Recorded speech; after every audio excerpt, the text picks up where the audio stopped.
Olá, queridos irmãos e irmãs, sejam bem-vindos ao nosso canal e à reflexão diária de hoje, dia 1º de junho, dia de São Justino.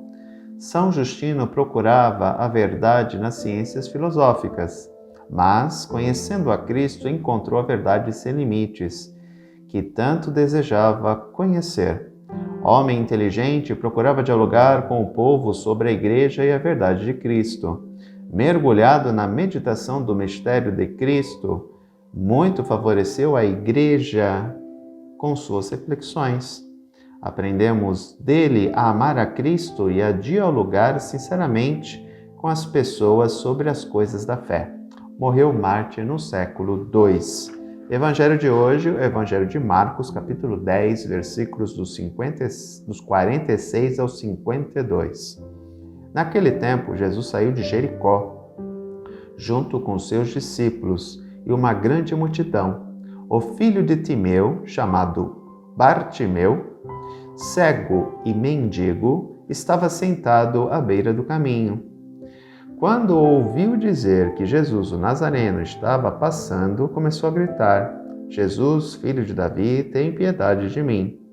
Muitos o repreendiam para que se calasse, mas ele gritava mais alto ainda: Filho de Davi, tem piedade de mim. Então Jesus parou e disse: Chamai-o. Eles o chamaram e disseram: Coragem, levanta-te, Jesus te chama. O cego jogou o manto, deu um pulo e foi até Jesus. Então Jesus lhe perguntou: Que queres que eu te faça? O cego respondeu: Mestre, que eu veja. Jesus disse: Vai, a tua fé te curou. No mesmo instante, ele recuperou a vista e seguia Jesus pelo caminho.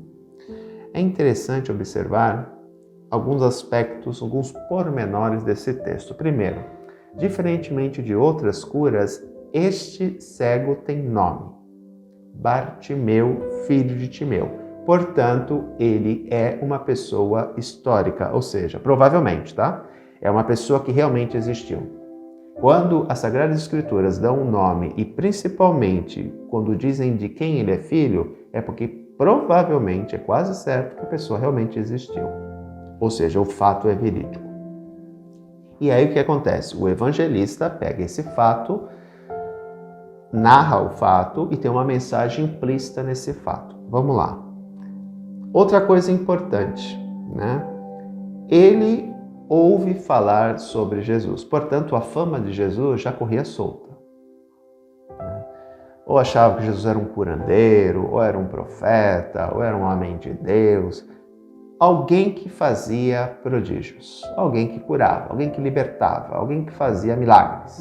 Um milagreiro, como tinha muito no Nordeste antigamente, né? Então, Jesus era visto como um milagreiro, trazendo para a nossa linguagem de hoje. Então, a fama de Jesus já corria solta, né? É interessante, e aqui começa o fato histórico que traz consigo uma mensagem teológica. Muitos o repreendiam. Quem repreendia? Membros da comunidade. Alguns membros da comunidade repreendiam. Falava para que ele se calasse. Ele é cego. A cegueira aqui é física, mas pode também ser uma cegueira espiritual. A cegueira de Paulo era espiritual. Paulo tinha certeza absoluta que, sendo fariseu, né, aquilo que os discípulos de Jesus faziam era um crime contra a religião judaica. Então ele apoiava o extermínio dos cristãos. Depois, aquela certeza absoluta que ele tinha se desfaz, a queda do cavalo. Que inclusive a expressão quer dizer isso, né? Quando você tem uma certeza absoluta e você vê que ela não é absoluta. Então eu caí do cavalo, né? E a escritura no livro lá acho que é do Atos dos Apóstolos, vai dizer que caíam como escamas de suas vistas, né? Então, a cegueira, ela pode ter a dimensão física, mas pode também ter a dimensão espiritual, tá? Aqui o texto se utiliza da cegueira física de Bartimeu para desvendar uma cegueira espiritual também, uma cegueira proveniente do pecado. Jesus, filho de Davi, tem piedade de mim. É o grito de socorro, né? É um pedido de auxílio, né? Outro aspecto interessante, eles mandam ele se calar e ele grita mais alto. Ou seja, ele é persistente, ele vai atrás de Jesus, ele quer a cura. Ele não se acomoda naquela situação. Os outros mandam ele calar a boca, ele poderia ter ficado quieto. Não vou incomodar o mestre. Mas não, ele vai atrás da cura, ele quer tomar posse daquilo, né? Chama a atenção de Jesus a insistência dele. Chamai-o. Coragem, levanta-te, Jesus se chama. Os mesmos ou outros que ali estavam, os mesmos que mandaram ele se calar, ou outros que ali estavam que não mandaram ele se calar, o incentivam. E ele vai até Jesus. Algo que chama a atenção na atitude dele. O cego jogou o manto, deu um pulo e foi até Jesus. O manto era a única coisa que aquele homem tinha. E ele abandonou tudo para ir ao encontro de Jesus. O manto era a segurança dele. Porque Israel pode se fazer um calor de até 50 graus Celsius durante o dia. Então você se cobre com o manto. Ele era mendigo. Então quando ele se sentava, ele estendia o manto para que as pessoas pudessem colocar moedas ali. Tá? E à noite a temperatura pode chegar de 50 graus Celsius durante o dia, como eu falei, até 10 graus. Ou seja, era uma mudança muito brusca de temperatura. E 10 graus é frio. Então ele se cobria com o manto. Portanto, o manto é a única segurança que ele tinha. Era o único bem que ele tinha. E para ir ao encontro de Jesus, ele abre mão disso. Ele joga o manto e vai. E aqui é o ponto extremamente importante do texto, né? É você abrir mão de toda a sua segurança e ir ao encontro do Senhor. Sem barreiras, sem obstáculos, sem seguranças próprias. Caso o manto. O que queres que eu te faça? Todo mundo fala assim nessa pergunta besta que Jesus faz, né? Então, não. A pergunta tem como objetivo uma profissão de fé. O que queres que eu te faça? Que eu veja.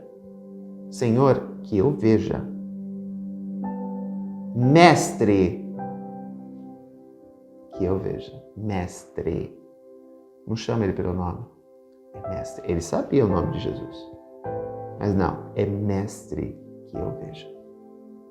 E aqui, volto a dizer, tem a dimensão física, porque ele é cego, mas também tem a dimensão espiritual.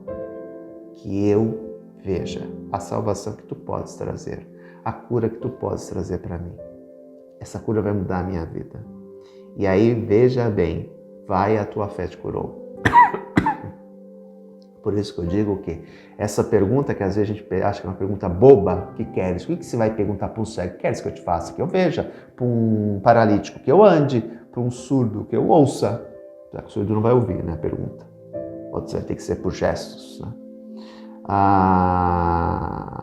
É óbvio, está implícita. Mas a pergunta tem um fundamento.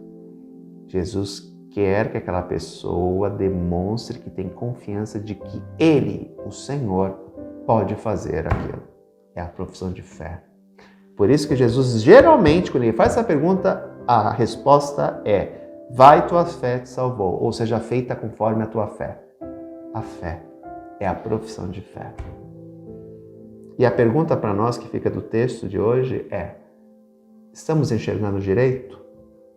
Ou a catarata proveniente do pecado está nos cegando aos poucos? Estamos perdendo a capacidade de enxergar? Estamos vendo um negócio meio nebuloso, meio cinza, meio escuro, faltando luz? Se for, pode ser o pecado na nossa vida tentando nos cegar. Não nos deixemos cegar pelo pecado.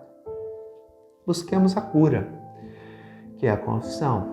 Busquemos o Senhor, gritemos com Bartimeu: Jesus, filho de Davi, tem piedade de mim, para que Ele possa curar a nossa cegueira espiritual. Um grande abraço, até amanhã, se Deus quiser. Tchau.